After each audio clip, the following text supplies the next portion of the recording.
አዲስ ቀን ከኢትዮጵያ ቴሌቪዥን በያላችሁበት የደረሰ ነው። ተመልካቾቻችን አብራችሁን ስላላችሁ እናመሰግናለን። እንቀጥላለን። የምናስቀድመው የሀገር ጉዳይ ነው። ዛሬ የሀገር ጉዳይ ስንል የጥላቻ ንግግር በተለይ ደግሞ ከሰሞኑ በጣም በብዙ መንገድ ፈተና ሆኖ ወደ ሀገራችን ብቅ ያለ ጉዳይ ነው። ይሄን በስፋት እንመለከታለን። አያይዘን የሐሰተኛ ንግግር ብቻ ሳይሆን ደግሞ የጥላቻ ንግግር ብቻ ሳይሆን የሐሰተኛ መረጃዎችም ስርጭት አለና ይህንን ጉዳይ በስፋት የምንመለከት ይሆናል። እውነት ነው። እንግዲህ በተለያዩ ጊዜያት ሁሉም ሰው በራሱ ለስራም ይሁን ለግል ጉዳይ ማህበራዊ ሚዲያዎችን የመጠቀም ልምዱ ከፍተኛ ነው። አሁን በተለይ ከኮቪድ ወዲህ ስራዎችም እየተሰሩበት መልካም ነገሮችም የሚተላለፉበት መሆኑ ይታወቃል። ነገር ግን ደግሞ በዛው ልክ ሐሰተኛ መረጃዎችን የጥላቻ ሐሳቦችን ለማሰራጨት ቀላል የሆነ ከመጡ ነገሮች አንዱ የማህበራዊ መገናኛ ዘዴዎች ናቸው። አዎ ሀገራዊ ለውጡን ተከትሎ እንግዲህ መንግስት የመገናኛ ብዙሃን ነጻነት ለማስፋት የሚዲያ አዋጅ ከማውጣት ጀምሮ የተለያዩ ህጎች እንዲሻሻሉ አድርጓል። ይህም እንግዲህ በኢትዮጵያ የመገናኛ ብዙሃን ተቋማት እንዲስፋፉ ከፍተኛ ሚና እንዳበረከተ ነው የሚገለጸው። በተለይ ደግሞ ከዚህ ቀደም ያልነበሩ አዳዲስ መገናኛ ዘዴዎች ወደ ገበያው እንዲገቡ በማድረግም ዜጎች መረጃን በቀላሉ እንዲያገኙ እድል የፈጠረ ነው። መረጃን ማግኘት ብቻ ሳይሆን ደግሞ መረጃን የማሰራጨት እድልም ጭምር የሰጣቸው ነው። አዎ በአሁኑ ወቅትም እንግዲህ የበይነ መረብና ማህበራዊ መገናኛ ዘዴዎች የስርጭት አድማሳቸው እያደገ መምጣቱን ተከትሎ ቀደም ሲል እንዳለው ሐሰተኛ መረጃዎች፣ የጥላቻ ንግግሮችን በማሰራጨት ደግሞ የህዝብን ሰላም የሚያውኩ እርስ በርስ የሚኖርን ጤናማ መስተጋብር የሚረብሹ እንዲሆኑ እያደረጋቸው ነው። የተለያዩ አካላትም በዚህ የሆነ እኩይ ተግባር ላይ ተሰማርተው ይገኛሉ። የዲጂታል መገናኛ ዘዴዎችን ለልማት የተቸገሩ ዜጎችን ለመደገፍና ለአብሮነት የሚጠቀሙ እንዳሉ ሁሉ ከኢትዮጵያውያን እሴት ውጪ የሆኑ ከኢትዮጵያውያን እሴት ያፈነገጡ መረጃዎችን፣ ጥላቻዎችን ደግሞ በማሰራጨት እንዲሁ የተጠመዱ እንዳሉም ሁላችንም የምናየው የምናረጋግጠው ነገር ነው። አዎ እንግዲህ እንደ ህዝብ የምንታወቅባቸው አብሮ የመኖር በጣም ጠንካራ የሆነ መስተጋብር ያን የሚያጎሉ የተለያዩ ሴቶች አሉ። እነሱን የሚሸረሽሩ ሐሰተኛ መረጃዎች እንዲሁም ደግሞ የጥላቻ ንግግሮች አሁን በተለይ በማህበራዊ መገናኛ ዘዴዎች በስፋት እየተንሸራሸሩ እንደሆነ እናስተውላለን። ጥላቻና ሐሰተኛ መረጃዎች እንግዲህ በማሰራጨት በግጭትና አለመረጋጋት የግል ጥቅማቸውን ለማሳካት የሚሰሩ አካላትም በዚያው ልክ እንዳሉ ነው በስፋት የሚነገረው። የበይነ መረብ መገናኛ ብዙሃን ደግሞ ከየትኛውም የዓለም ክፍል ሆነው መልእክት መልቀቅ የሚያስችላቸው በመሆኑ መከታተል መደገፍና በተለያየ መንገድ ደግሞ አስቸጋሪ ሁኔታዎችን የሚፈጥሩ አይነት ይዘት ያላቸውን ነገሮች ከማስተራረጣቸው በፊት ደግሞ መቆጣጠር የማይቻልበትን እድል የፈጠረ በመሆኑ ትንሽ ነገሩን ከባድና ውስብስብ ያደርገዋል። አዎ ኢቲቪም እንግዲህ በአዲስ ቀን የሀገር ጉዳይ ብሎ በርካታ ሀሳቦችን ያነሳል። በባለሙያዎች አስደግፎ በሚመለከታቸው አካላት በቀጥታ ጉዳዮችን ያስተነትናል። ለዚህም ምን ጠቅሳቸው በርካታ ምክንያቶች አሉ። የዛሬው ማህበራዊ ሚዲያን ደግሞ ለጥላቻ ንግግር ወይ ደግሞ ሐሰተኛ መረጃን ለማሰራጨት እየተጠቀሙበት ያሉትን ግለሰቦች የመጀመሪያው በህግ ወይ ደግሞ በኃላፊነት እንዲጠቀሙ የህግ ተጠያቂነትንም እንዲኖር ለማድረግ ነው። ሌላኛው ደግሞ ሰፊ ነው። ቀደም ሲል አንተም እንዳልከው በየትኛውም ቦታ በማንኛውም ሁኔታ ውስጥ ሆነን ልንጠቀመው የምንችለው ነገር ስለሆነ ይህንን ነገር በኃላፊነት እንድንጠቀም ሀገርን ለመገንባት የሚያስችሉ ሀሳቦችን እንድናነሳበት ሰዎችን ማህበራዊ የሆነ ህይወታችንን ለማስፋት እንድንጠቀምበት ብቻ ለማስቻል እንዲሆን ዛሬ የሀገር ጉዳይ አድርገን መርጠነዋል ማለት ነው። በዚህ ላይ ያዘጋጀናቸው ጥንቅሮች አሉ፣ እንግዶች አሉን። ወደ ጥንቅሮቻችን እንለፍ። በማህበራዊ ሚዲያዎች የሚሰራጩ ሐሰተኛና ግጭት ቀስቃሽ የሆኑ የጥላቻ መረጃዎችን ተጽዕኖ ለመቋቋም መደበኛ ሚዲያዎች በትኩረት ሊሰሩ ይገባል ብለዋል የሚዲያ አመራሮች። መረጃዎች በተለያዩ አማራጮች የሚገኙ ቢሆንም የመረጃውን ትክክለኛነት ማረጋገጥ ደግሞ ከማህበረሰብ ይጠበቃል ነው ያሉት። ማህበራዊ ሚዲያና አሉታዊ የሆኑ ተጽዕኖቹ በተመለከተ ምን መሰራት አለበት የሚለውን ጉዳይ ባልደረባችን ሰናይት ብርሃኔ ከሚዲያ አመራሮች ጋር ቆይታ አድርጋ ያዘጋጀችው ጥንቅር አለ። እስኪ እሱ እንከታተልና እንመለሳለን። የማህበራዊ የሚዲያ አማራጮችን በመጠቀም በርካቶች መልካም ነገሮችን ሲተገብሩ ይስተዋላል። የታመሙ ድነዋል፣ የተቸገሩ አግኝተዋል፣ የተራራቁ ተቀራርበዋል፣ ነጋዴዎችም ገበያቸውን አድርተዋል። በተቃራኒው ደግሞ ማህበራዊ ሚዲያውን ለጥላቻና ግጭት ቀስቃሽ ነገሮች የሚጠቀሙበት አሉ። ታዲያ በህብረተሰቡ የኖሩ ባህላዊና ሃይማኖታዊ እሴቶችን ለመሸርሸር የሚሰሩ ግለሰቦችን ለመቋቋም መደበኛ የሆኑ የሚዲያ ተቋማት ምን እየሰሩ ነው? የመጀመሪያው ጉዳይ የሚዲያ ሪፎርም መደረግ አለበት ብለን ነው የምናስበው። እየተሰራ ያለውም ሪፎርም ነው። ሪፎርሙ ከአስተሳሰብ ጀምሮ ነው። አስተሳሰብ ማለት የመረጃ ፍሰቱ ትላንት ከአንድ ወደ አንድ የሆነው ዛሬ ከብዙሃን ወደ ብዙሃን የሆነበት ነው። ሁለተኛ ከጊዜ አንፃር የቴክኖሎጂዎችን መጠቀም ነው። ሶስተኛ በቴክኖሎጂዎች ውስጥ ደግሞ እውነተኛውንና የውሸቱን ሚዲያ የመለያ ቴክኒኮችን አውቆ በዛ መዘጋጀት ነው። በአራተኛ ደረጃ የመረጃ ምንጭን የበለጠ ማስፋት ነው። ይሄን ችግር ለመፍታት ሁለት አይነት መንገድ መስራት ይገባል ብዬ አስባለሁ። አንደኛው ሚዲያዎቹ ብቻ ሳይሆን ሁሉም ኃላፊነት የሚገባቸው ተቋማት የህብረተሰቡን የሚዲያን የመገንዘብ ዕውቀት ወይም ክህሎት ማሳደግ የሚያስችሉ ስራዎች መስራት ያስፈልጋል። ሳይበር ሚዲያ ላይ የሚኖሩትን እነዚህ በተለይ አሉታዊ ኔጌቲቭ የሆኑ ኢምፓክት ያላቸው መረጃዎችን ለማጥራት የፋክት ቼኪንግ ስራ እየሰሩ መሄድ አስፈላጊ ነው ብዬ አስባለሁ። እኛ እንደ ኦቤን ሳይበር ሚዲያ ላይ በተለይ ፌስቡክ ገጻችን ላይ ቋሚ ጊዜና ፕሮግራም ኖሮት የሚሄድ አንድ ፕሮግራም አለን። ሀቀባስ ይባላል።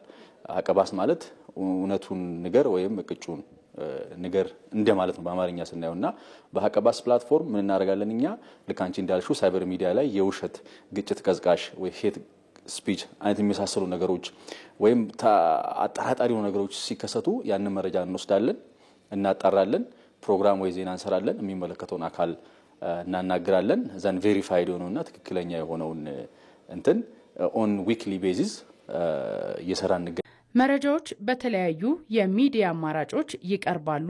ነገር ግን የመረጃዎቹን ትክክለኛነትና ተገቢነት ማጣራት ደግሞ ከህብረተሰቡ የሚጠበቅ ነው ባይ ናቸው። ከፈተናው ፍጥነት አንፃር ስታይ በጣም ገና ነው። አንደኛ ሙያተኛውም ላይ ተጽዕኖ እየፈጠረ ነው ያለው። ሙያተኛው ፍጥነትን ማዕከል ሲያደርግ ጥራትን ሚስ ያደርጋል ወይንም ያጎላል። ጥራትን ሲጠብቅ ደግሞ ጊዜው በጣም ፈጣን ነውና ፍጥነትን ስለሚቀረው ወይንም ደግሞ ስለሚዘገይ ቀድሞ የተሰራጨው መረጃ እንደ እውነትነት ይወሰድበታል። ወደድንም ጠላንም እንደ ሚዲያ እነኚህ የተጀመሩ ስራዎች ተሳሰጪ ናቸው። እነኚህ ማስፋት በእነኚህ ልክ ኢንዱስትሪውን መቆጣጠሩ ግድ ነው።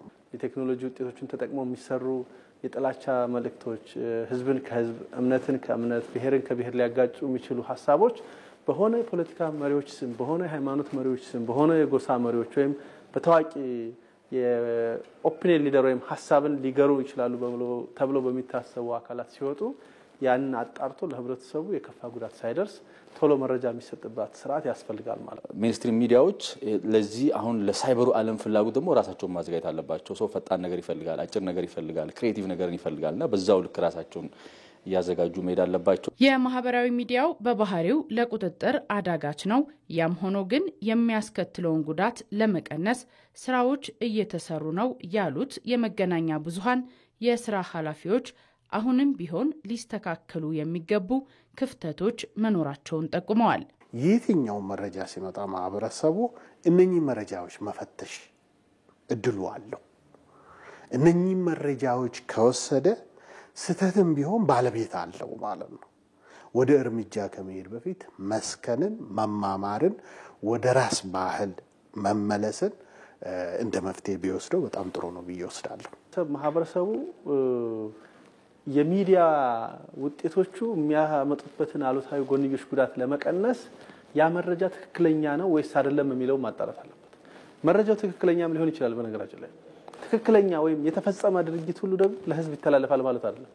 ያ የተፈጸመው ድርጊት ህዝብን የሚጎዳ የሚያጋጭ የበለጠ አብሮነታችንን የሚጎዳ የበለጠ መተማመናችንን የሚያላላ ከሆነ ያ ድርጊት የፈጸሙት አንድም ሁለትም ሶስትም ሰዎች ወይም ቡድኖች ሊሆኑ ይችላሉ። ስለዚህ እዛው እንዲቀጭ አድርጎ ለሌላው እንዳይሳፋ ጉዳቱ እንዳይዛመት ለማድረግ የሚያስችል ስራ ይሰራል። በሚዲያዎች መረጃን ሲያዩ ወዲያው አለመወሰን፣ ስሜታዊ አለመሆን፣ ይሄ መረጃ ለምን ተፖሰተ ወይም ለምን ተለጠፈ፣ ማን ነው ከዚህ በኋላ ሊኖር የሚችለው፣ ለምን ምክንያት ነው ደግሞ እየተፈለገው ይሄ ነገር ዘንድ ደግሞ በአካባቢ ያለ ጥሩ ነገር በዚህ መረጃ ምክንያት ሊበላሽ የሚችል ምንድነው ያለው? የጥላቻ ንግግሮችና ሐሰተኛ መረጃዎች በጎ የሆኑ እሴቶችን በመናድ ግጭትን በማስከተል በሀገር ኢኮኖሚያዊ፣ ማህበራዊና ስነ ልቦናዊ ጫናዎችን ያስከትላሉ። እዚህ ጉዳይ ላይ ነው የምንቆየው። ቀደም ሲል እንደነገርናችሁ እንግዶች አሉን እዚህ ስቱዲዮ። በአዲስ አበባ ዩኒቨርሲቲ የጋዜጠኝነትና ኮሙኒኬሽን መምህር ዶክተር አንተነህ ጸጋዬ ይገኛሉ። እንዲሁም ደግሞ ከሐዋሳ ስቱዲዮ በሐዋሳ ዩኒቨርሲቲ የእንግሊዝኛ ቋንቋና ስነ ጽሁፍ እንዲሁም ስነ ልሳን ረዳት ፕሮፌሰር ዶክተር እመቤት በቀለ በቀጥታ መስመራችን ላይ ያሉ። ሁለቱንም እንግዶቻችንን እጅግ አድርገን እናመሰግናለን። አንድ ጥንቅር በጋራ እንከታተልና ወደ ቆይታችን እንገባለን። የተሳሳቱና ግጭት ቀስቃሽ የሆኑ መረጃዎች የሚያስከትሉን ጉዳት ለመቀነስ የክልል የኮሙኒኬሽን ቢሮዎች ኃላፊነታቸውን ሊወጡ እንደሚገባ ተገልጿል። ቢሮዎቹ የመረጃዎቹ ትክክለኛነት ከማረጋገጥ ባለፈ ስለ ተግባቦት የግንዛቤ ማስጨበጥ ስራ ሊሰሩም ይገባል ተብሏል። ሰናይት ብርሃኔ ተጨማሪ አላት። በማህበራዊ የሚዲያ አማራጮች በሚለቀቁ የተሳሳቱና ግጭት ቀስቃሽ በሆኑ መረጃዎች ሳቢያ የሰው ሕይወት ጠፍቷል፣ ንብረት ወድሟል። ከግለሰቦች አልፎም አንዱ ማህበረሰብ ከሌላኛው ቅራኔ ውስጥ እንዲገባ ሲደረግም ተስተውሏል። ግጭት ቀስቃሽ በሆኑ የጥላቻ ንግግሮች በኢትዮጵያ በርካታ ጉዳቶች ደርሰዋል። እንደምናውቀው አማራ ክልል ላይ ባለፈው አመት 2015 መጨረሻ ጀምሮ በተለያዩ አካባቢዎች ግጭቶች ነበሩ። የግጭቶቹ መንስኤዎች የተለያዩ ሰዎች እንደሚሉት የተለያየ አንግል ይኖረዋል። በዋናነት ግን እውነትን በማስመሰል በጣም በርካታ መረጃዎችን አንዳንዶቹም እየተከታተልን እያጋለጥናቸው ነው እንጂ ከሌላ ሀገር የተሰሩትን ነገሮች በሙሉ ከዚህ ላይ እየጫኑ ኢትዮጵያ ውስጥ አማራ ክልል ውስጥ እንደተደረገ በማድረግ የውሸት መረጃዎችን በመልቀቅ ያው ህዝብ ግጭት ውስጥ እንዲገባ ችግር ውስጥ እንዲገባ ያደረጉበት ሁኔታ ነው የነበረው። የግጭት ቀስቃሽ እና አፍራሽ አጀንዳዎች ከግለሰቦች ፍላጎት የሚመነጩ ናቸው። በተለይ ግለሰቦች ከራሳቸው ጥቅም መነሻ የመንግስታችንን ፖሊሲዎች፣ ፕሮግራሞች በተሳሳተ መንገድ ለህዝቡ ተደራሽ የሚያደርጉትን ለመመከት በጋራ እየሰራን ያለንበት ሂደት አለ። በተለያዩ የሀገሪቱ አካባቢዎች ከሰፈር ጀምረው እየተስፋፉ የሚመጡ ሐሰተኛ መረጃዎችን ለመከላከል ታዲያ በክልል የሚሰሩ የመንግስት የኮሙኒኬሽን ጉዳዮች ቢሮ ሚናቸው ምን ያህል ነው? ምንስ እየሰሩ ነው? እሱን ለመቀልበስ የመጀመሪያ እንደ ክልል የተደረገው እውነታውን ነገር ማሳየት። ለምሳሌ ይሄ ከተማ እንዲህ ብሎ እንዲሆነ ታመሰ፣ ተቃጠለ፣ ወደመ እንዲህ የሚል ነገር ሲመጣ ከተማው ውስጥ ያለውን ነገር እየተሰራ ያለውን የመሰረተ ልማት ስራ እየተካሄደ ያለውን ስራ በግልጽ ማሳየት። ሰዎች ደግሞ ኢንተርቪው ይደረጋሉ። ፋክቱን እውነታውን እያወቀ ሲሄድ ሰው ትክክለኛውን ነገር እንዲያውቅና በትክክለኛው አቋም ላይ ነው ይሄ ትክክለኛ አይደለም ምክንያቱም እንዲህ ነው እያለ እንዲሞግት የተደረገበት ሁኔታ አለ። የማህበራዊ ሚዲያው ላይ ያለውን ተጽዕኖ መልሶ በማህበራዊ ሚዲያ ላይ ብቻ ማቅረቡ ተገብነት የለውም ብለን ነው የምናስበው። ምክንያቱም የኢትዮጵያ ገጠር የሚኖረው ማህበረሰብ ማህበራዊ ሚዲያ ተጠቃሚ አይደለም። በሜንስትሪም ሚዲያ ላይ ሬዲዮን በመጠቀም ቴሌቪዥን በመጠቀም ሎካል ሬዲዮችን በደንብ በመጠቀም እነዚህ አይነት በተቃራኒው በተለየ በሚዲያ ፕላትፎርም እየሄዱ ያሉ መረጃዎች አሉ። እናንተ በእንደዚህ አይነት መረጃዎች ባንድም በሌላ ሲስተሙ እንዳትሸበሩ ሌላ ስሜት ውስጥ እንዳትገቡ የሚል የማቀርቡን ስራ እንሰራለን። የመንግስት ኮሙኒኬሽን አገልግሎት ጉዳዮች ሚኒስትር ዴኤታ አቶ ተስፋሁን ጎበዛይ በበኩላቸው ጥሩ የሆነ ተግባቦት እንዲኖር ግንዛቤ የመፍጠር ስራም ያስፈልጋል ብለዋል። በዋነኝነት ያው የሐሰት መረጃ የሚነሳው ከህዝብ ከመንደር ነው፣ እየሰፋ ነው የሚሄደው። በፌደራል ደረጃ በዋነኝነት ይህንን ለመከላከል መሰራት የሚጠበቅበት ስራ አንደኛ የግንዛቤ ማስጨበጥ ስራዎች ናቸው። እንዲህ አይነት ሐሰተኛ መረጃዎችን ቶሎ እንዲቀበሉ ወይም እንዲሰሙና እንዲያዳምጡ የሚያደርጋቸው ምንድነው? በቂ መረጃ እየሰጠን ካልሆነ በቂ መረጃ መስጠት፣ በእኛ በኩል አስፈላጊው ስራ ያልተሰራ ካለ ደግሞ እሱ እንዲሰራ በማድረግ በኩል እገዛዎች እያደረግን እንገኛለን። የኮሙኒኬሽን ቢሮዎች ለመደበኛ ሚዲያው መረጃዎችን በትክክል ማድረስ ይጠበቅባቸዋል። መደበኛ ሚዲያዎችም የማህበራዊ ሚዲያውን ተጽዕኖ መቋቋም የሚያስችል መረጃዎችን በወቅቱ ማሰራጨት ቀዳሚ ተግባራቸው እንዲሆን አሳስበዋል። መደበኛ ሚዲያዎች ላይ የሚጠበቀው እንግዲህ ለዘመናት ተአማኒነታቸው ሳይሸረሸር የቆዩት መደበኛ ሚዲያዎች ናቸው። በሌሎች ሀገራትም እንደ ምሳሌ የሚነሳው የማህበራዊ ሚዲያን ሐሰተኛ ዘመቻ ሐሰተኛ መረጃዎች መጥፎ ገጽታን ለመቋቋም ወይም ለማሸነፍ የሚያስችለው መደበኛ ሚዲያዎች ላይ ያለ እምነት ነው። ለምሳሌ የሆነ ትልቅ ሰው ሞተ ተብሎ ቢጻፍ ማህበራዊ ሚዲያ ላይ መደበኛ ሚዲያ ላይ ቼክ ያደርጋሉ። ምክንያቱም የሱ ሞት ላይዘገብ አይችልም ብለው ስለሚያስቡ ማለት ነው። ምንም ካልተባለ ይሄ ነገር እውነት የመሆን ቻንሱ ጠባብ ነው ወደሚል ይሄዳሉ። ስለዚህ መደበኛ ሚዲያዎች ተአማኒ በሆኑ ቁጥር መረጃን ቶሎ ቶሎ ባደረሱ ቁጥር እና በዚህ ላይ ጠንክረው በሰሩ ቁጥር ቬሪፋይ ማድረጊያ ኤጀንቶች ሊሆኑ ነው የሚያገለግሉት ማለት ነው። ስለዚህ ከዚህ አንጻር መደበኛ ሚዲያዎች ሰፊ ኃላፊነት ሰፊ ስራ ይጠበቅባቸዋል ማለት ነው። በዚህ ጉዳይ ላይ ከእንግዶቻችን ጋር ነው አሁን ቆይታ የምናደርገው። እንግዶቻችንን በድጋሚ ለማስታወስ ያህል በአዲስ አበባ ዩኒቨርሲቲ የጋዜጠኝነትና ኮሙኒኬሽን መምህር ዶክተር አንተነህ ጸጋይ እዚህ ይገኛሉ። እንዲሁም ደግሞ ከሐዋሳ ኢቢሲ ስቱዲዮ በሐዋሳ ዩኒቨርሲቲ የእንግሊዝኛ ቋንቋና ስነ ጽሁፍ እንዲሁም ስነ ልሳን ረዳት ፕሮፌሰር ዶክተር መቤት በቀለ በቀጥታ መስመራችን ይገኛሉ። ወደ እሳቸው ወደ በኋላ ላይ እንሄዳለን። አሁን ከስቱዲዮ እንጀምር። ከዶክተር እንጀምራለን። ዶክተር አንተነህ እንግዲህ ሐሰተኛ መረጃዎች እንዲሁም የጥላቻ ንግግሮች በተለይ የማህበራዊ ሚዲያውን በመጠቀም በጣም በስፋት እየተሰራጩ ይገኛሉ። ይሄ ደግሞ ቀድሞ የነበረን የአብሮነት ሴት በሚሸረሽር ደረጃ ነውና ሰዎች ጽንፍ ይዘው ቃላት ከመወራወር የሚደርሱበት ደረጃ ላይ ተደርሷል በብዙ መንገድ እንደምንመለከተውና አሁን ያለው የሐሰተኛ መረጃዎች እንዲሁም የጥላቻ መረጃዎች ስርጭት በምን ያክል ደረጃ ላይ ይገኛል? አሳሳቢነቱስ እንዴት የሚገለጽ ነው? ኦኬ በመጀመሪያ ደረጃ የጥላቻ ንግግርና ሐሰተኛ መረጃ ስንል ያው የተሳሰሩ ነገሮች ናቸው። እርስ በርሳቸው መገለጫቸው የተለያየ ነው። በአንድም ይሁን በሌላ መንገዱ እነዚህ ሁለት ነገሮች ተጽዕኖ ያላሳደሩበት የለም። መጀመሪያ እንደ ኮንቴክስት ልናነሳ የምንችለው አሁን ያለንበት ዘመን ፖስት ትሩዝ የሚባል ወይም ደግሞ ከእውነታ ባሻገር ወይም ከእውነታ በኋላ የምንለው ነው። ከእውነታ ባሻገር ወይም ከእውነታ በኋላ ማለት አሁን ያለው ሶሻል ሪያሊቲ ወይም የማህበረሰብ እውነት የምንለው ነው እንጂ ትክክለኛ እውነት የምንለውን ነገር በዲጂታል ወርልዱ በሶሻል ሚዲያ ዋና እውነታ የሚገለጸው በቁጥር፣ በላይክ፣ በዲስላይክ፣ በሰብስክሪፕሽን እንጂ እውነት የምትለውን ነገር የምታገኝበት አይደለም። መጀመሪያም ማለት ነው የሶሻል ሚዲያ ኦፖርቹኒቲዎቹ ብዙ ናቸው።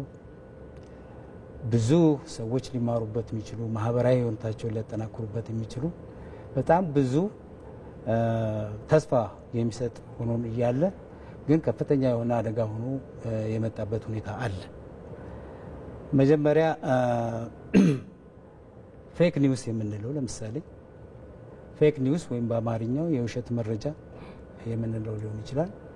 ግን በአማርኛ ስናወራው ብዙ አይነት ያሉ ፌክ ኒውስ የምንላቸው በደንብ ላይ ገልጽ ይችላል። ውሸት ብቻ ብሎ ቁጭ ይላል። ለምሳሌ በእንግሊዘኛው ግን ሚስ ኢንፎርሜሽን፣ ዲስ ኢንፎርሜሽን እና ማል ኢንፎርሜሽን የምንለው አለ። ሚስ ኢንፎርሜሽን የምንለው ያው የዋሁ ስህተት ነው፣ ያልታሰበበት ምንም ስራዬ ተብሎ ያልተወጠነ ነው። አሁን ስናወራ እዚህ ጋር ዲስ ኢንፎርሜሽን የሚለውን ነው እኔ ሪፈር እያደረኩ ማወራው። ያም ሆን ተብሎ በሆነ ኃይል ለሆነ ፐርፐስ የሆነን ግሩፕ አታክ ለማድረግ የተቀነባበረ ሲሆን ፌክ ኒውስ እንላለን። በአማርኛውን ስናወራው ውሸት የምንለው ከዚህ ጋር አገናኝቼ ነው ማነሳው። ፌክ ኒውስ ወይም ደግሞ የውሸት መረጃ ወይም ደግሞ ዲስኢንፎርሜሽን የምንለው አንደኛ ራሱን የቻለ ክሬኤት የሚያደርገው የሚፈጥረው ምንጭ አካል አለ። ያ ምንጭ ደግሞ ስራዬ ብሎ የተወሰነ ግሩፕን አይደንቲፋይ አድርጎ አታክ የሚያደርግበት ብዙ ሜካኒዝሞች አሉ። ስለዚህ ይሄን ነገር በምን መንገዱ መግለጽ እንችላለን? እነማ ላይ ነው? መጀመሪያ ምንጩ ምንድን ነው? ለምሳሌ እኔ በአዲስ አበባ ዩኒቨርሲቲ የ3 ዓመት ፕሪንሲፓል ኢንቨስቲጌተር ሆነ ምንሰራው ጥናት አለ በዚህ ዙሪያ። ከጥናቱ ላይ አንስቼው እንደዚሁም ደግሞ አንዳንድ ያሉ ሪፖርቶች የሚያሳዩትን ነገር በተለያየ አገራዊ ተቋማትም እንደዚሁም ደግሞ በዓለም አቀፍ ባሉበት ሁኔታ ያው ዋናው ዶሚናንትሊ የሰው ልጆችን እንደ ግለሰብ ኢንስቲትዩሽኖችን ከዛም ደግሞ ሀገርን ለአደጋ እያጋለጠ ያለ ነው። በእኛ ሀገር ብንመጣ ለምሳሌ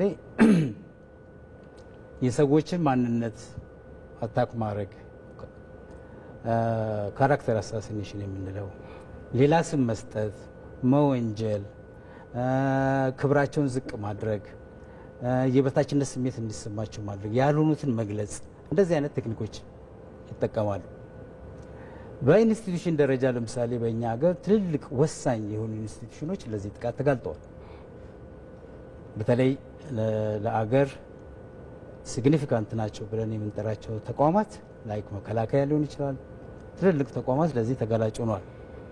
እጅግ አሳሳቢ ሆኖ የተገኘው ደግሞ በአገራዊ ኢንትረስት ላይ በሀገራዊ ፍላጎት ላይ የአንድ ሀገር ቀጣይ ማንነቶች ላይ የአንድ ሀገር ፕራዮሪቲ የምንላቸው ነገር ላይ በጣም በጎላ መንገዱ ተጽዕኖ አሳድሯል። ለዚህም ደግሞ መገለጫው ሰላም ማጣታችን ነው። በየቦታው የሚታየው የሰላም ማጣት ከዚህ ጋር የሚገናኝበት የሚተሳሰርበት መንገድ አለ። ሌላው ጥላቻ የምንለው ከምን ይመነጫል? በምንድን ነው የሚካሄደው ብለን ስናይ አይደንቲቲዎች ላይ ነው የሚያተኩረው፣ ማንነቶች ላይ ነው የሚያተኩረው። ማንኛውም ሰው የተለያየ ማንነት አለው። በዚህ ሀገር ግን ዶሚናንትሊ በአብዛኛው የብሔር ማንነትና የፖለቲካ ማንነት ናቸው ዋናው የመጠቂያ ነገሮች ማለት ነው። ደግሞ ያው እንደምታውቁት ያለንበት የብሔር ማንነት የብሔር ፖለቲካ እንደዚሁም ደግሞ ያለው የፖለቲካ ባህላችን የተወጣጠረ በመሆኑ እነዚህ ሁለቱ ጎልተው የሚወጡ ለጥቃት የሚጋለጡ ማንነቶች ናቸው። ከዛ ቀጥሎ የሃይማኖት ማንነት ነው እና ለምንድን ነው ጥላቻ ወይም ደግሞ ፌክ ኒውስ በሀገራችን ዶሚናንት የሆኑ ነገር ያልተፈቱ ትርክቶች ያልተፈቱ ወይም ደግሞ ጥሩ የሆነ የባህል የእርስ በርስ ዳይቨርሲቲን ለየት አድርጎ አለማየት፣ ዳይቨርሲቲ በሰዎች መሀል ያለ በግሩፖች መሀል ያለ ነገር ሆኖ አይደንቲፋይ አድርጎ የማየት ነገርና ሶሻል ኮሄዥኑም እየተሸረሸረ የመጣበት ሁኔታ ስለሆነ ነገሮች እየገነኑ የመጡት። መልካም እንመለሳለን። ዶክተር ወደ ሐዋሳ ስቱዲዮ እንሂድና ዶክተር እመቤት ወደ እርስዎ እንምጣ። ቀደም ሲልም የተነሱ ሀሳቦች አሉ። አሁን ላይ ሐሰተኛ መረጃዎች እየተሰራጩ የመጡት ወይ ደግሞ እየበዙ ያሉት ምንድን ነው ምክንያቱ ይላሉ? እሺ፣ አመሰግናለሁ። ምክንያቶቹ እንግዲህ በጣም ብዙ ናቸው። ቀደም ሲልም እንደተነገረው አንዱ ትልቅ ምክንያት ተደርጎ የሚወሰደው በተለይ የክሪኤቲቪቲ መብዛት የሚያያዘው ሰዎች በቀላሉ ጥላቻቸውንም ኔጌቲቭ የሆነ አሉታዊ አመለካከታቸውን ለሰፊው ማህበረሰብ ለማድረስ የሚችሉበት እድል የተፈጠረው በቴክኖሎጂ መስፋፋት ምክንያት ነው። የመጀመሪያው የኢንተርኔትና የሶሻል ሚዲያ መስፋፋት ነው።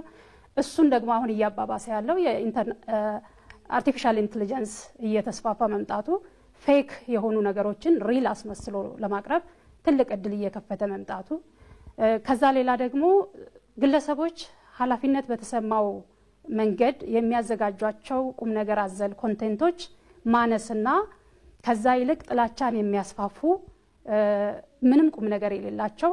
እንግዲህ በመጀመሪያ ደረጃ ስለ ሚዲያ ተግባር ስናነሳ አንዱ ኢንፎርሜሽን ማቀበል ነው፣ መረጃ ማቀበል። ሁለተኛው ማስተማር ነው። ሶስተኛው ኢንተርቴይንመንት ነው። እኛ ጋር አሁን በዓለም ዙሪያ ነው፣ በእርግጥ እኛ ጋር ብቻ ነው ብለን ማሰብ አንችልም። ዓለምን እየተፈታተናት ያለው ነገር አሁን ኢንተርቴይንመንት ላይ ብቻ ፎከስ ማድረግ አለ። ከሱ ዘለል ባለመልኩ ደግሞ በፖለቲካል ኢንትረስትም ይሁን በተወሰኑ ግሩፖች ኢንትረስትም ምክንያት ይሁን ስፖንሰርድ የሆነ ካልኩሌትድ የሆነ ኮንቴንቶችን የውሸት ሀሰተኛ መረጃ የሆነ ኢምፓክት ይፈጥራል ብለው የሚያስቡት ግጭትን የሚፈጥር የፖለቲካ የአንድን ሀገር የፖለቲካ ሲስተም የሚያዛንፍ ግን ደግሞ ፖለቲካል ብቻ ሳይሆን ኢኮኖሚክ ኢንትረስት ያለበት ጊዜ ላይ ስለሆነ ነው ብዬ አስባለሁ። ለምሳሌ በሶሻል ሚዲያ በዩቲዩብ ቻናልም ይሁን በቲክቶክ ይሁን እንደ ፌስቡክ ያሉ የተለያዩ ቻናሎችን ተጠቅመው ሰዎች የገቢ ማመንጫ አድርገው ይጠቀሙበታል። ከዛ ባለፈ ታዋቂነት አለ፣ ገንዘብ ይገኛል፣ ታዋቂነት ይገኝበታል። ከዛ ባለፈ ደግሞ ሌሎችም በርካታ ጥቅሞች ያገኙባቸዋል እና እነዚህን ጥቅሞች ሲያገኙ ኃላፊነትን በተመለከተ የማያስቡ ብዙ ወጣቶች እየተፈጠሩ መምጣታቸው እንደገና ደግሞ ከቁም ነገር ይልቅ አልባሌ የሆኑ ነገሮችን ኮንቴንቶችን ብዙ ፎሎ የሚያደርጉ ብዙ ሼር እና ሰብስክራይብ የሚያደርጉ ተከታዮችን መብዛታቸው እያበረታታ የመጣ ይመስለኛል። ሌላኛው ደግሞ ወደ ሜይንስትሪም ሚዲያ ስንመለስ ሜይንስትሪም ሚዲያው ሶሻል ሚዲያው የሚያቀብለውን መረጃ ካውንተር አክት የማድረግ ኮንትሮል የማድረግ አቅም ላይ ይፈተናል። ቀደም ሲልም የተናገሩ ኃላፊዎች አንስተውታል።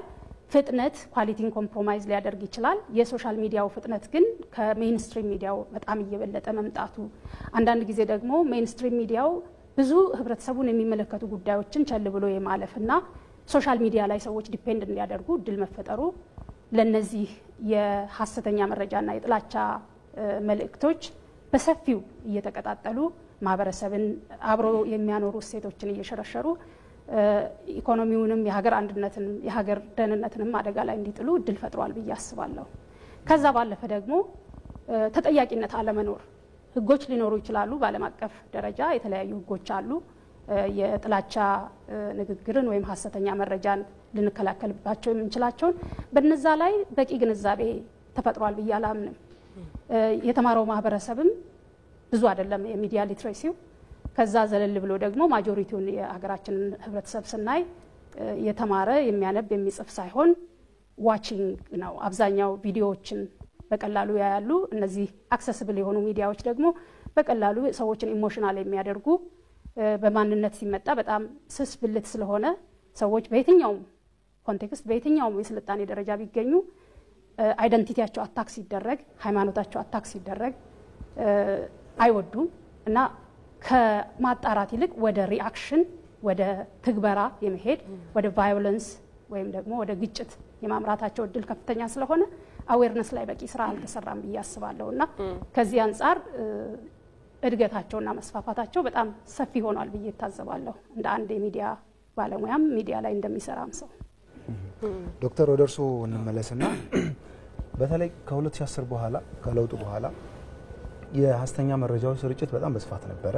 እሱ ብቻ አይደለም፣ የጥላቻ ንግግሮች ነበሩ እና ይሄ ነገር ለምንድነው መስመር ማይዘው ተብሎ በጣም ብዙ ዲስከሽን ከተደረገ በኋላ አዋጅ ወጥቷል።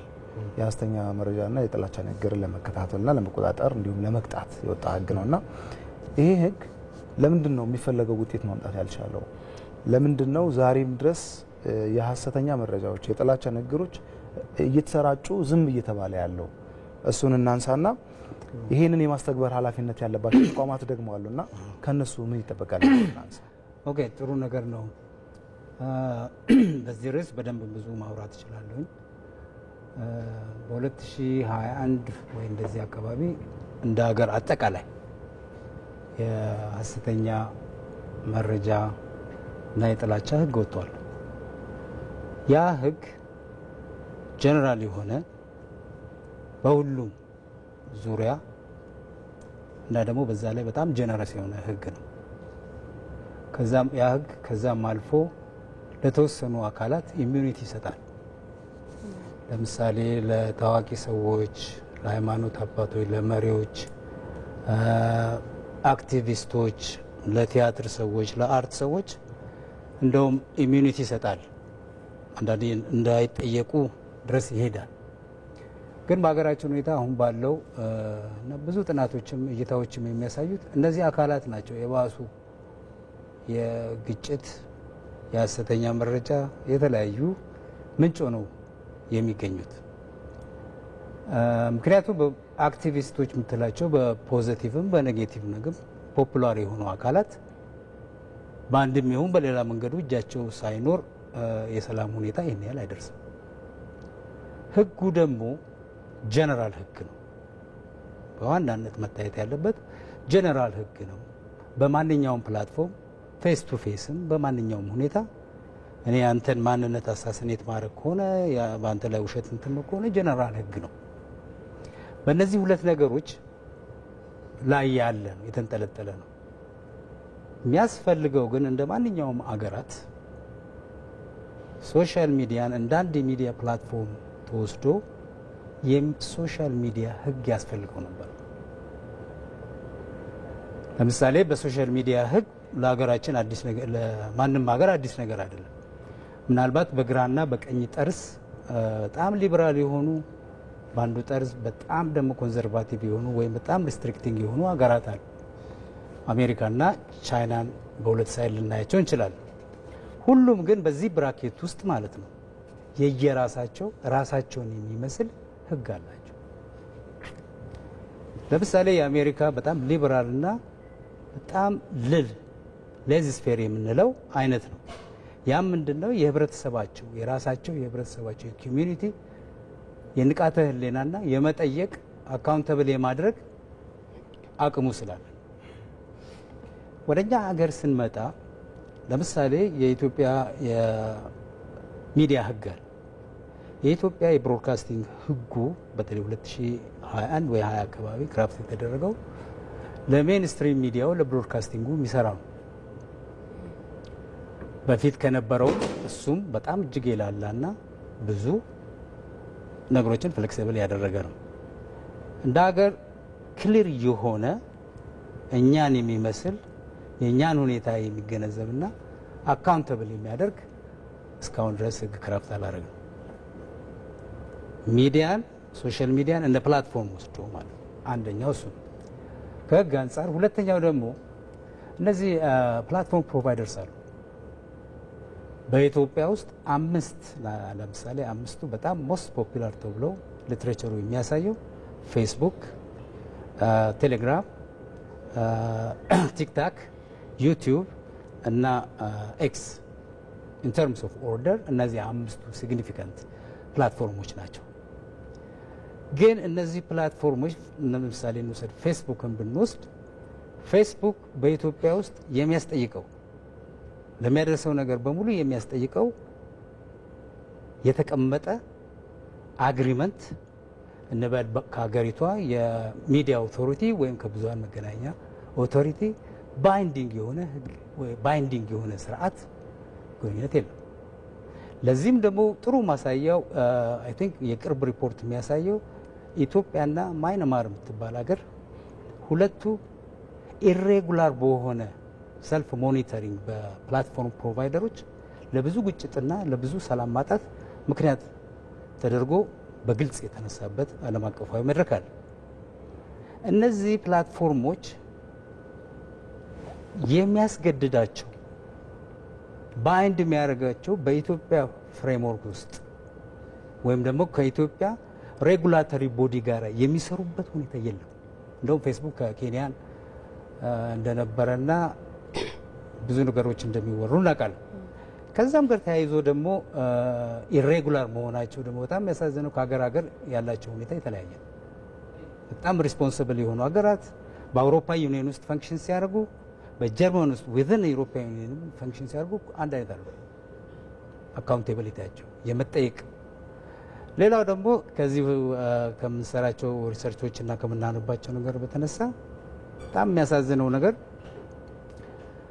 ሃራስመንት ነው፣ እንደዚህ ነው፣ ፌክ ኒውስ ነው ምናምን እንደሆነ ሪፖርት አደርጋለሁ በፌስቡክ ፕላትፎርም ላይ።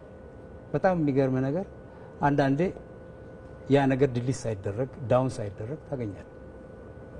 ሪፖርት ተደርጎ ማለት ሪፖርት ማድረጊያ ፕላትፎርሞችም የሌላቸውም አሉ።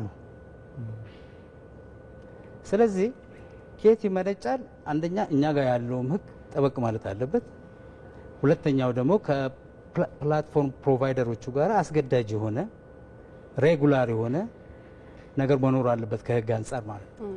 ሶስተኛው ሀሳቦችን እያጠቃለን። እሺ ቅርታ ምናልባት ከእናንተ ጋር የሚገናኝና አስፈላጊ የሚሆን ነገር ብዬ ነው። እሺ ለምሳሌ ኮመርሻል ሚዲያ፣ ፐብሊክ ሚዲያዎች እነዚህ እንደውም አሁን በቅርብ ደግሞ ለሪሊጂየስ ሚዲያዎች እንትን ይሰጣል፣ ፍቃድ ይሰጣል። እነዚህ ተቋማት የሚያስገድዳቸው ናሽናል ፕራዮሪቲስ ናሽናል ኢንትረስት መኖር አለበት። ለምንድን ነው ቅድሚያ ዜና የሚገኝበት? ከአገራዊ ኢንትረስት ሁኔታ ፍሬም መደረግ ያለባቸው ቀድሞ መረጃ የሚያደርሱ ታማኝ በህብረተሰቡ ዘንድ በሆኑ ቁጥር ሌሎች ወደ ሶሻል ሚዲያ የሚሄዱበትን መንገድ ይቀንሳል። እና ከውጭ ሚዲያ ደግሞ ስለ ኢትዮጵያ ጉዳይ መስማት በሌላ ፍሬምወርክ መስማት ማለት ነው። ስለዚህ እዚህ ጋር አስቸጋሪ ቦታ ቢሆንም የሜንስትሪም ሚዲያው በኮሜርሻል ሚዲያው ፐብሊክ በማንኛውም ቀድሞ የሚያቀርብ የኢንፎርሜሽን ምንጭ ቢሆን የሆነ ያህል መቀነስ ይቻላል። መልካም። ያው ጉዳዩ በጣም ሰፊ ነው። እርስዎ ደግሞ በደንብ በዚህ ላይ እየሰሩ እንዳለ ሰው ሰፊ ሀሳብ ነው የሰጡን። አንድ ጥያቄ ወደ ሐዋሳ እንውሰድና እንጨርሳለን። ዶክተር እመቤት ቀደም ሲል ያነሱት እርስዎም በተለይ መሬት ላይ ያለውን ሀቅ ነው ያሳዩንና ከተጠያቂነት አንጻርስ ምን መሰራት አለበት ይላሉ? አጠር አድርገው ይንገሩ። መልካም። ተጠያቂነት ሲባል እንግዲህ ቀደም ሲል እንደተነሳው የህግ ስርዓት መኖሩ ነው አንደኛው ነገር። ማንኛውም ሰው ለማህበረሰብ በሚቀርብ ስራ ላይ ሲሰማራ ተጠያቂነትን ቅድሚያ አድርጎ የማይሰራ ከሆነ የማይጠየቅበት ከሆነና በተለይ ደግሞ ገቢ የሚያስገኝለት ከሆነ የሚተውበት ምክንያት አይኖርም። ስለዚህ አንዱ የህግ ስርዓቱን ማጠናከር ተፈጻሚነቱንም ተከታትሎ በሜንስትሪም ሚዲያ ማቅረብ አንድ መፍትሄ ይሆናል ብዬ አስባለሁ። በእርግጥ ሶሻል ሚዲያን መቆጣጠርና የጥላቻ ንግግር፣ ሀሰተኛ መረጃዎችን ኮንትሮል ማድረግ ያን ያህል ቀላል አይደለም። ባደጉትም ሀገራት ቢሆን ይሄ በጣም በሰፊው የሚደረግ በጣም አስቸጋሪ ከቴክኖሎጂው እድገት ጋር ተያይዞ የቴክኖሎጂው ማደግ ጥቅሙ እንዳለ ሆኖ ጉዳቱም እየከፋ የመጣበት ጊዜ ላይ ስለሆንን እኛ እንደ ታዳጊ ሀገር ቴክኖሎጂው ይቅርብን ማለት አንችልም። ምክንያቱም ካለም ወደ ኋላ ስለሚያስቀረን ማለት ነው። ነገር ግን ሰዎች ህጉ መኖሩን ራሱ እንዲያውቁ በተለይ የሜንስትሪም ሚዲያው አዌርነስ ክሪኤሽን ላይ ብዙ መስራት ይጠበቅበታል ብዬ አስባለሁ። አንድ ሰሞን ተነስቶ ተነግሮበት የሚያበቃ ጉዳይ አይደለም። የጥላቻ ንግግር ስንል የሰዎችን ሃይማኖት የሚነካ፣ የሰዎችን ማንነት የሚነካ፣ ስሜታዊ የሚያደርግ ቀደም ብሎ ታስቦበት የሚሰሩ ኮንቴንቶች ናቸው የሚተላለፉት። የጥላቻ ንግግር በተለይ ሀሰተኛ መረጃም ቢሆን ምክንያት አለው። ካልኩሌትድ ሳይሆን አይደለም። ወይ የፖለቲካ ምክንያት ወይ የኢኮኖሚ ምክንያት ይኖረዋል። እነዚህ ሰዎች ተጠያቂ የሚሆኑበትን ሚንስ ከኢንተርናሽናል ህግ ጋር አገናኝቶ መስራት ላይ በርካታ ስራ ይጠይቃል፣ ለመንግስት አካላት ማለት ነው። ለሜንስትሪም ሚዲያው ግን ከመንግስት ኮሚኒኬሽን መስሪያ ቤት ጋርም ተባብሮ ሊሆን ይችላል፣ ከሲቪክ ማህበረሰብ አባላትም ጋር ሊሆን ይችላል፣ ከትምህርት ተቋማት ጋርም ሊሆን ይችላል። አዌርነስ ክሪኤሽን ላይ ሚዲያ ሊትሬሲ ላይ በጣም መሰራት አለበት። ዛሬ እውነት የሚመስሉ በአርቲፊሻል ኢንተለጀንስ የሚሰሩ ቪዲዮዎች አሉ፣ በጣም ታማኝ የሚመስሉ። የኛ ያልተማረ ማህበረሰብ እነዚህ ነገሮች ሲቀርቡለት በጣም ፕሮቮክ የሚያደርጉ ቫዮለንት የሆኑ ቪዲዮዎች፣ ኮንቴንቶች ተሰርተው ሲቀርቡለት የሚያጣራበት ሚንስ ወይም ደግሞ ቆም ብሎ ተረጋግቶ የሚያስብበት ጊዜ ላይኖረው ይችላል። ያንን መክታት የሚቻለው ተደራሽነታቸው እጅግ ሰፊ የሆነ ሬዲዮና ቴሌቪዥን አሉ። ያልተማረውን ማህበረሰብ አክሰስ የሚያደርጋቸው በቀላሉ ሊማርበት የሚችለው ታማኝነትን ማጎልበት ላይና አዌርነስ ክሪኤሽን ላይ በደንብ መሰራት አለበት። እነዚህ ነገሮች ለምን እንደሚሰሩ ጭምር በቂ የግንዛቤ ማስጨበጫ ዘመቻዎች መካሄድ አለባቸው። ከዛ ባለፈ ደግሞ በተለይ ታዋቂ ሰዎች የጥላቻ ንግግርን፣ ሀሰተኛ መረጃን ሲያስተላልፉ